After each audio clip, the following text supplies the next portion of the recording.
Everyone, welcome back to my channel మా చిన్ని కథలు. ఈరోజైతే మీకు కొన్ని పేరెంటల్ టిప్స్ ఇంకా హెల్త్ టిప్స్ అయితే షేర్ చేస్తున్నాను. వీడియో ఎండ్ వరకు చూడండి. సో మార్నింగే నేను ఈరోజు దోశ బ్యాటర్ గురించి ఇడ్లీ బ్యాటర్ కొంచెం పప్పులు నానబెడుతున్నానండి. అంటే మార్నింగే సోక్ చేసామనుకోండి, తర్వాత మనకి బ్రేక్ఫాస్ట్ అన్నీ కంప్లీట్ అయ్యేసరికి అది సోక్ అవుతుంది.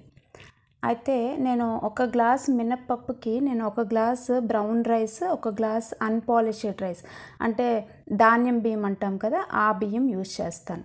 అంటే నార్మల్ వైట్ రైస్ కన్నా నేను ఈ బ్రౌన్ రైస్నే ప్రిఫర్ చేస్తాను. అంటే నార్మల్గా ఎలాగో ఇష్టపడం పెద్దగా తినటానికి, నార్మల్ రైస్ బాయిల్ స్టీమ్ చేసి తినటానికి. అందుకనే దోశ ఇలా చేస్తున్నప్పుడు నేను యూజ్ చేస్తుంటాను. ఎందుకు బ్రౌన్ రైసే అంటే ఇందులో కొంచెం లైక్ బి విటమిన్ ఎక్కువ ఉంటుందండి. ఇది బ్రెయిన్ ఫంక్షన్కి బాగా హెల్ప్ అవుతుంది. నెక్స్ట్ యాంటీ ఆక్సిడెంట్స్ ఎక్కువ ఉంటాయి. అది మనకి కొంచెం లైక్ బ్లడ్ ఇంప్రూవ్మెంట్కి, నెక్స్ట్ డ్యామేజ్ మన ఏవైనా సెల్స్ డ్యామేజ్ ఉంటే అది ప్రొటెక్ట్ చేస్తుంది. నెక్స్ట్ క్రోనిక్ డిసీజెస్ లాంటివి అవాయిడ్ చేస్తుంది. అందుకని నేను బ్రౌన్ రైస్ని ప్రిఫర్ చేస్తూ ఉంటాను. ఎలా అయినా కొంచెం లైక్ ఆ ఫైబర్ కొంచెం వెళ్తుంది, ఎక్కువ ఫైబర్ ఉంటుంది కాబట్టి ఆ ఫైబర్ బాడీలోకి వెళ్తే ఇన్ఫ్లమేషన్ తగ్గుతుంది అని. సో ఇలా రెండు నేను పప్పులు ఇడ్లీకి నెక్స్ట్ దోశకి రెండు మార్నింగే సోక్ చేసి పెట్టేశాను. 4 hours సోక్ చేసిన తర్వాత గ్రైండ్ చేసుకుంటాను.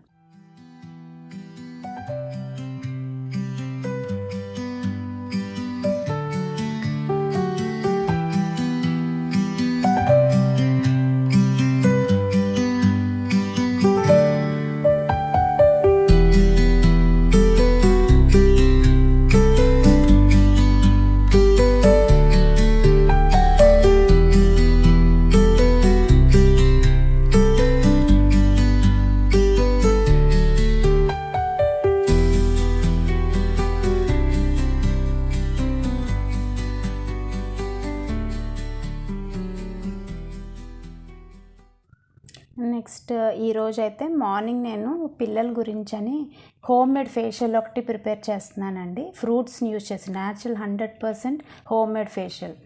సో ఫస్ట్ ఆరెంజెస్ కొన్ని తీసుకొని దాని జ్యూసెస్ తీసి ఆ పల్ప్ని కూడా పడేయకూడదండి. ఆ పల్ప్ని కూడా మనం స్టోర్ చేసి నెక్స్ట్ ఒక స్క్రబ్ కింద యూజ్ చేసుకోవచ్చు.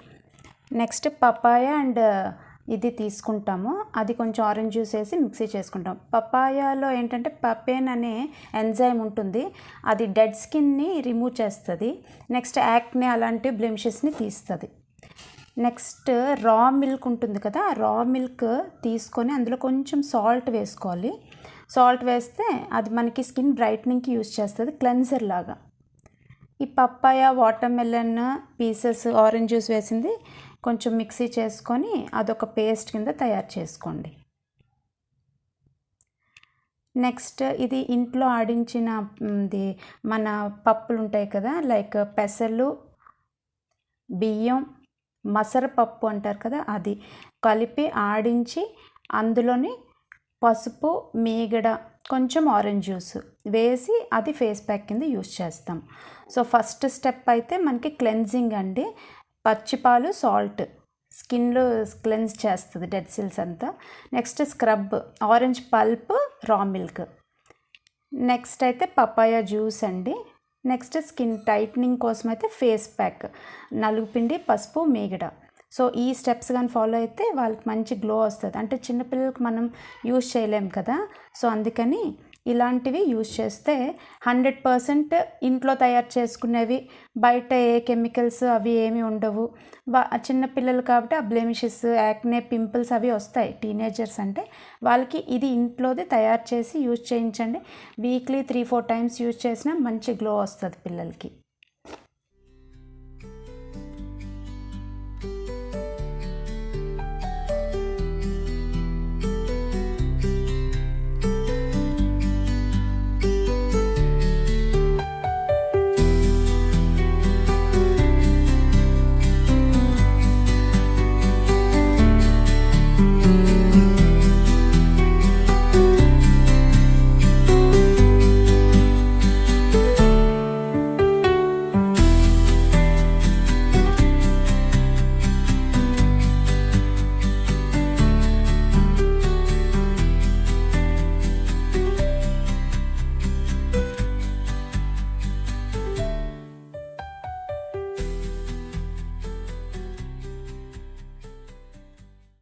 పేరెంటల్ టిప్ షేర్ చేస్తున్నాను మీతో. ఈ మధ్యకాలంలో నేను ఎక్కువగా కిడ్స్ ఫేవరిజం అనేది నేను ఎక్కువ వింటున్నాను. అంటే ఇద్దరు పిల్లలు ఉన్నారంటే ఒక్కళ్ళనే ఇష్టపడుతున్నారు, వాళ్ళంటేనే ఇష్టం, ఇలాంటివి నేను ఎక్కువగా వింటున్నానండి.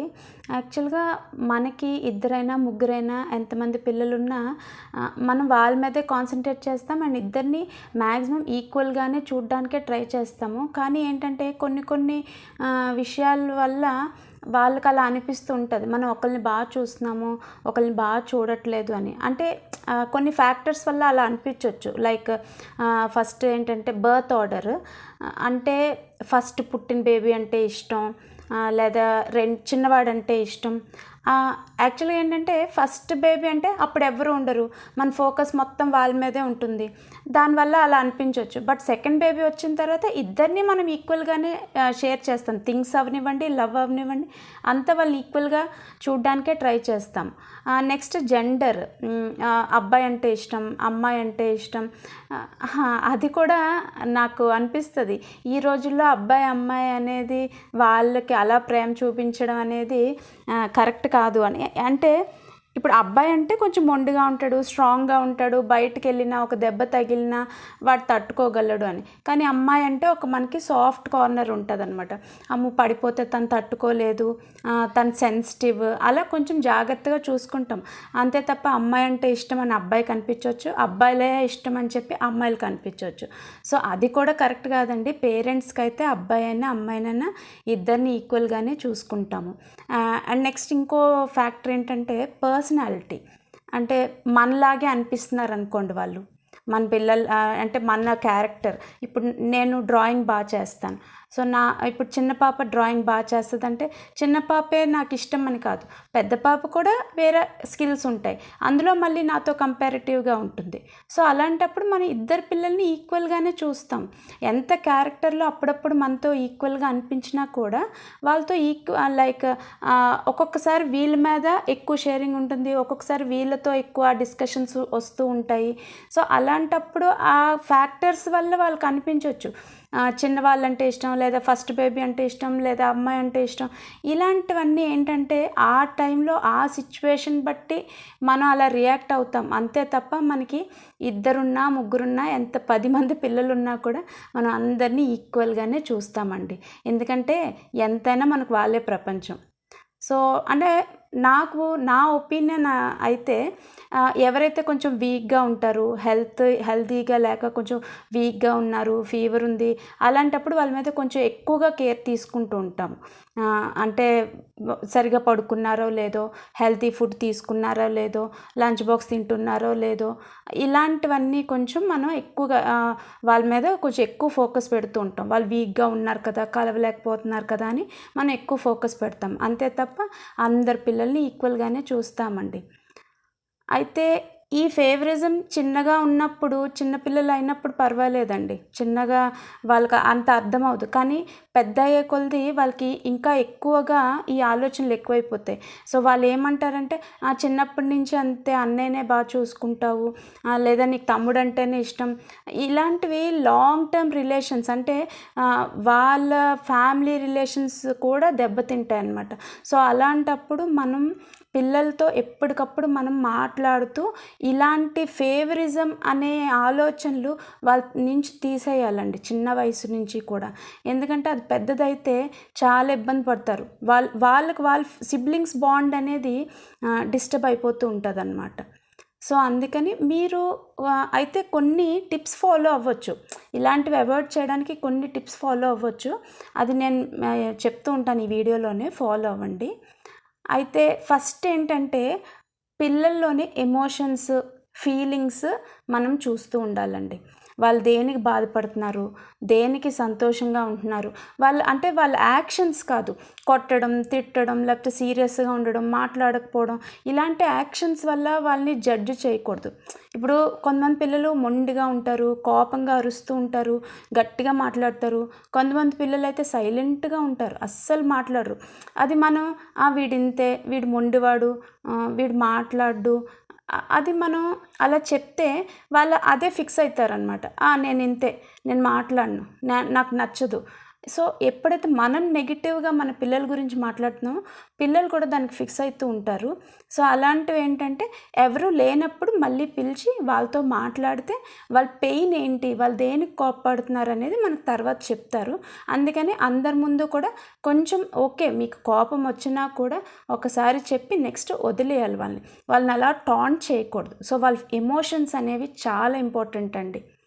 నెక్స్ట్ టిప్ అయితే కంపారిజన్స్. ఇద్దరు పిల్లలు ఉన్నారంటే ఎప్పుడూ కంపేర్ చేయకూడదు. అది గుడ్ అవనివ్వండి, బ్యాడ్ థింగ్స్ అవనివ్వండి, ఎప్పుడూ కంపేర్ చేయకూడదు. అంటే ఇప్పుడు పెద్దవాళ్ళు బాగా చేస్తున్నారు అనుకోండి, చిన్నవాళ్ళకి చూపించి అక్క బాగా చేస్తుంది నువ్వు చెయ్యి, లేదా నువ్వేంటి ఇంత అసలు బాగా చేయట్లేదు, చూడు తమ్ముడు ఎంత బాగా చూసుకుంటున్నాడు. So either good or bad ఎప్పుడూ కంపేర్ చేయకూడదు. అది మన ఇద్దరు పిల్లలైనా లేదా బయట వాళ్ళతోనైనా కంపేర్ చేస్తూ ఉంటే వాళ్ళు ఏంటంటే వాళ్ళ కాన్ఫిడెన్స్ లెవెల్స్ తగ్గిపోతూ ఉంటాయి. వాళ్ళు బయటకు మాట్లాడరు, నేను చేయలేకపోతున్నాను, నేను సరిగ్గా ఉంచలేకపోతున్నాను, నేను ఒక షెల్ఫ్ ఆర్గనైజ్ చేసుకోలేకపోతున్నాను.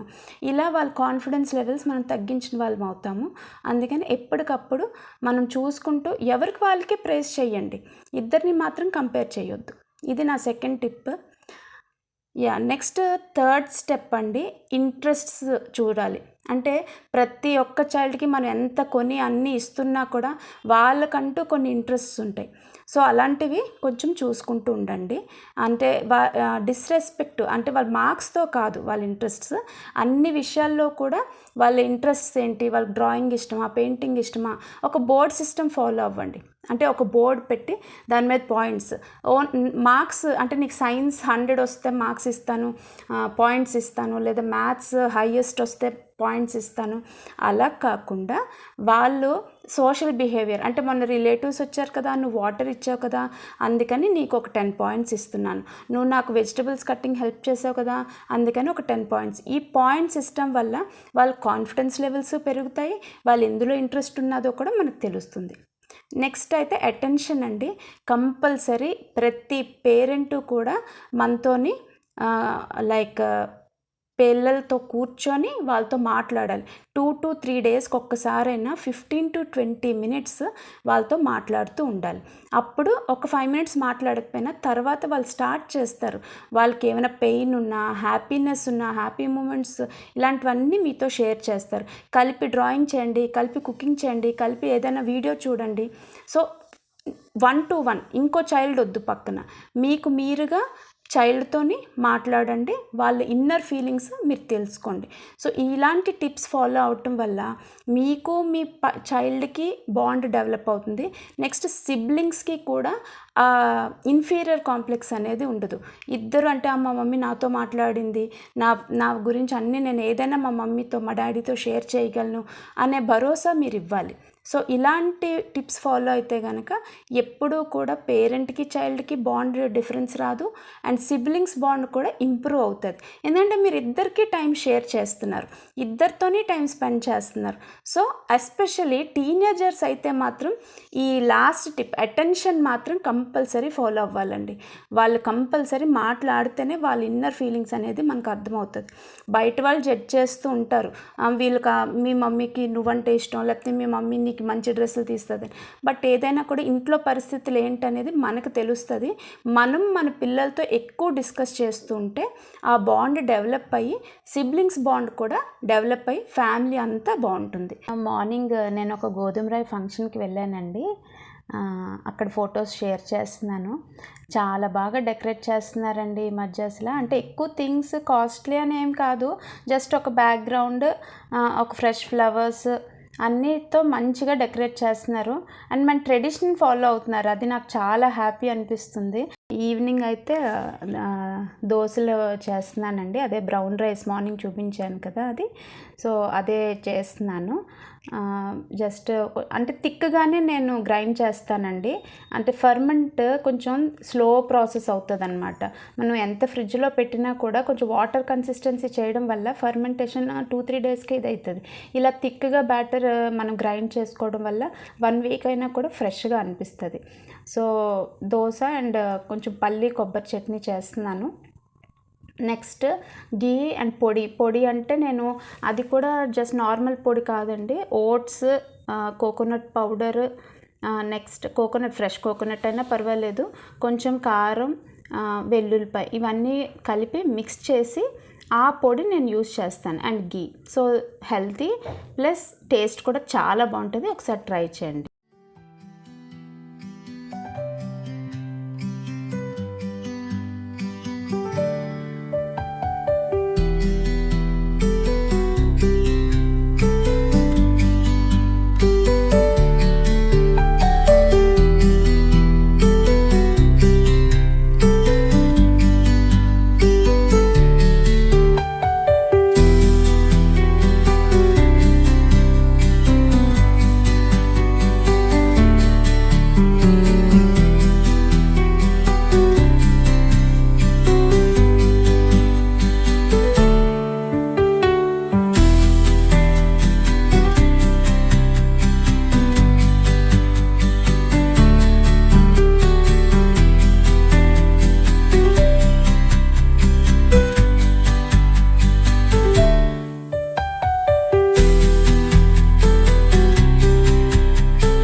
సో అదండి ఈరోజు వ్లాగ్.